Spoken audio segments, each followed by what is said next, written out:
Welcome. Who's ready to make a burrito pillowcase? Hi, I'm Kimberly with Aloha Sewing and Vacuum in Hillsboro, Oregon, and I am going to teach you today how to make a burrito pillowcase.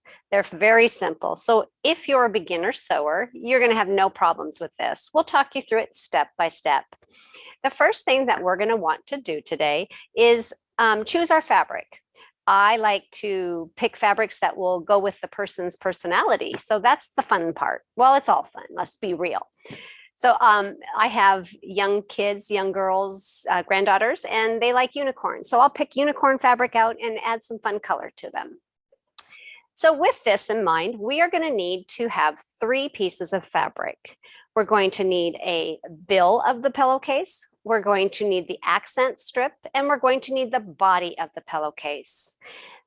The first piece that we're going to cut is going to be 9 inches. So that's 1/4 yard. We're going to trim it up, and I like to trim up both ends, and it will usually measure out to 42 inches. So you're going to cut your fabric, and you're going to make sure that the ends are nice and crisp. This makes it easy as you sew the pillowcase along. Okay, the next piece that we're going to want to pick is going to be our binding piece or our strip piece. That piece would be 2 inches. Some people like them to be a little larger, but I personally like them a little smaller. So I cut 2 inches. If you want them larger, you certainly can cut them 2.5 to 3 inches. We're then going to fold that piece in half, and we're going to press it right along to give us a nice crisp edge there. So I have my selvage end and I have my folded end. When I'm done, I'm going to take the selvage end, and I'm going to line it right up along the edge of my bill of my pillowcase, just like that. Simple? I think so.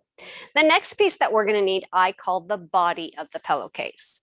And this is the fabric that I've chosen. This is my body. This will measure out to be 3/4 yard.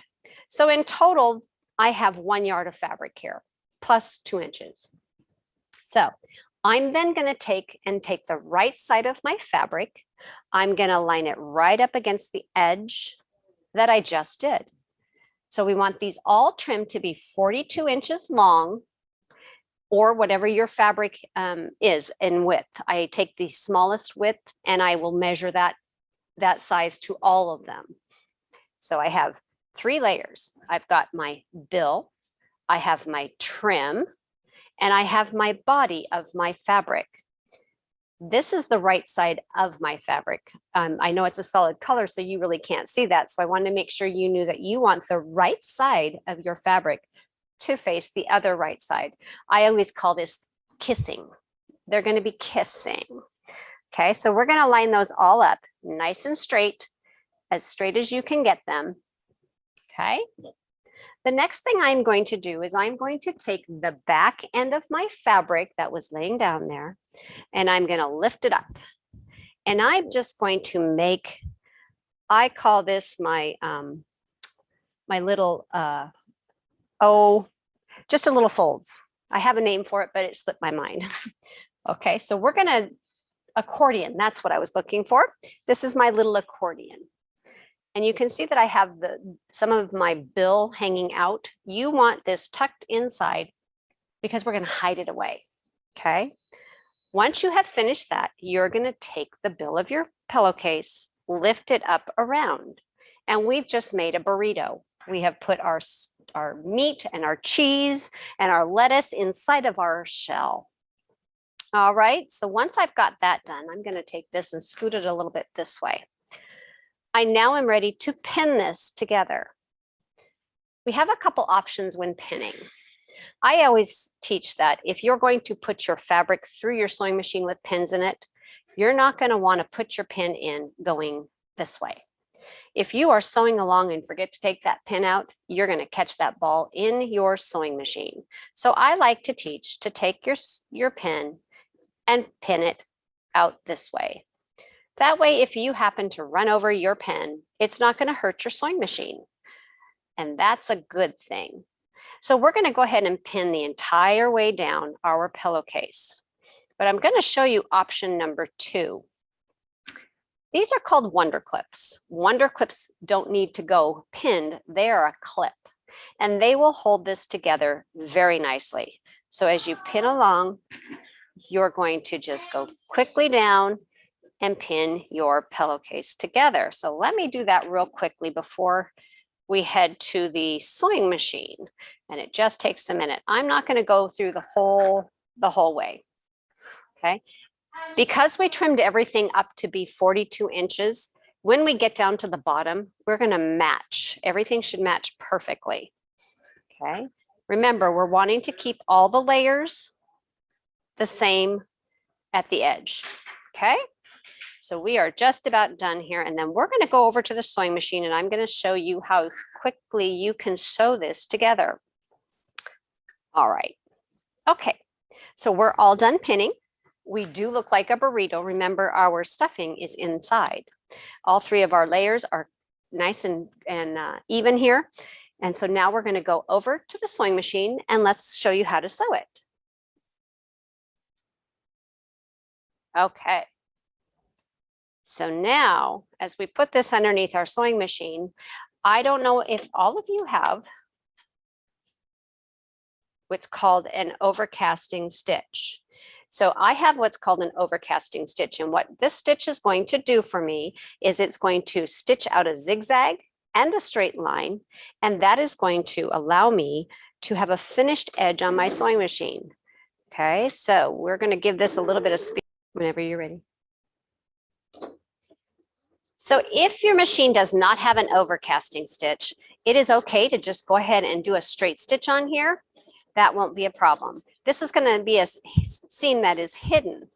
Okay. The other thing that you can do is take and use a zigzag stitch and a straight stitch, but that can get a little confusing. So if I were doing this and I didn't have an overcasting stitch, I would simply do a straight stitch. I'm going to go ahead and stop this and we're going to go back, and I have already finished the edge of the pillowcase, kind of like a cooking show.